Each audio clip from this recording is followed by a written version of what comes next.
Welcome back. In this lesson, we have a brief discussion on the advantages and limitations of VaR and learn some of the extensions of VaR. Let's jump right in.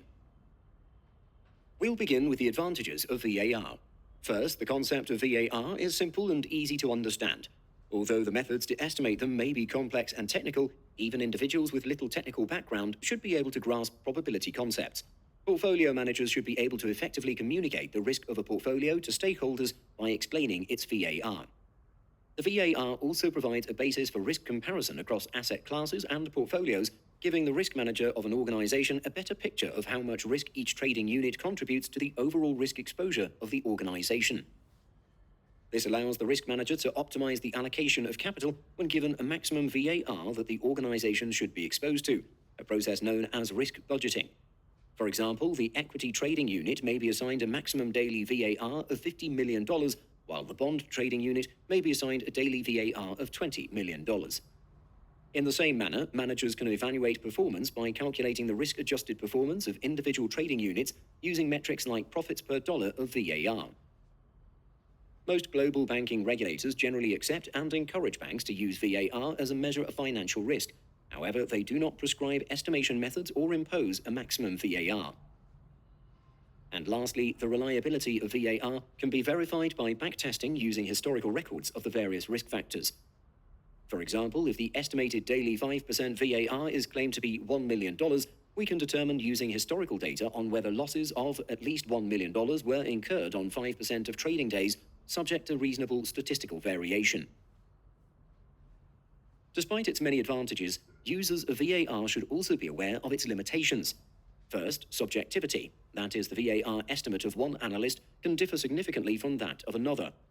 We've learned in the last lessons that of the three methods to estimate VaR, an analyst's discretionary choice of the look-back period, distribution assumptions, and parameter estimates can result in vastly different estimates of VaR. An unscrupulous analyst may choose assumptions that lead to a VaR estimate that he wishes to portray. Also, the assumption of normality can lead to underestimates of VaR, because actual returns distributions frequently have a fatter left tail than a normal distribution. When this is the case, VaRs based on an assumption of normality tend to underestimate the probability of extreme outcomes.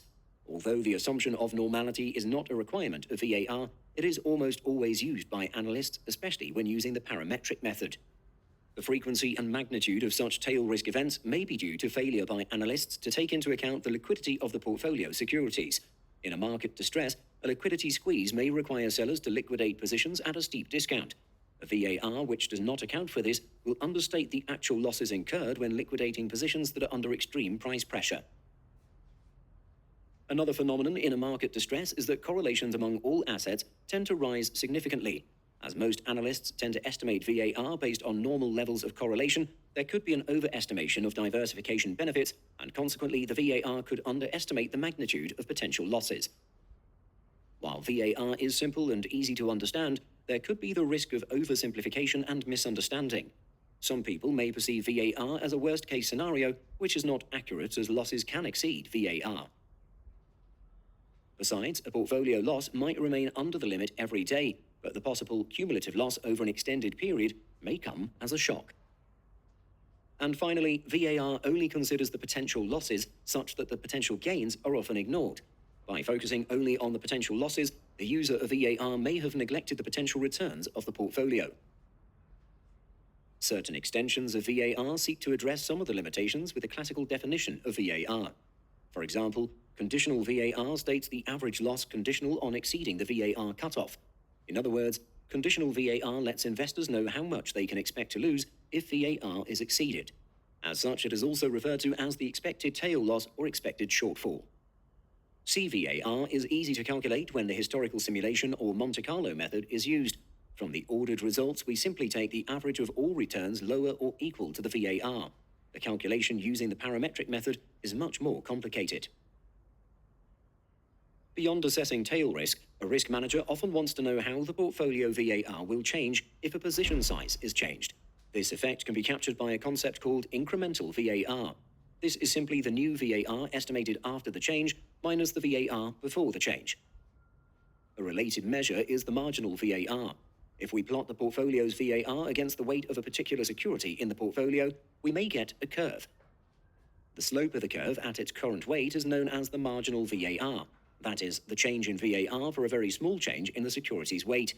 However, this is technically not too accurate if the change in weight is large, as the actual relationship may be closer to a curve. But for small changes, it is a good enough estimate. Both MVAR and IVAR can be used to estimate the change in VaR that will result from a change in the weight of a single security. And lastly, relative VaR, more commonly known as an ex-ante tracking error, measures the VaR of the difference between the return on a portfolio and the return on its benchmark portfolio. You may be mistaken into thinking this is simply the VaR of the portfolio minus the VaR of the benchmark. Instead, it should be the VaR of a hypothetical portfolio that contains the holdings of the portfolio minus the holdings in the benchmark. That is, a long position in the subject portfolio and short position in the benchmark portfolio. So let's say the 5% daily relative VaR for a portfolio is 0.25%. This means that 5% of the time, the portfolio's relative underperformance in daily returns against the benchmark is at least 0.25%. And that concludes this lesson on the advantages and limitations of VaR and the extensions of VaR. Next, we'll learn sensitivity risk measures and scenario risk measures. See you again.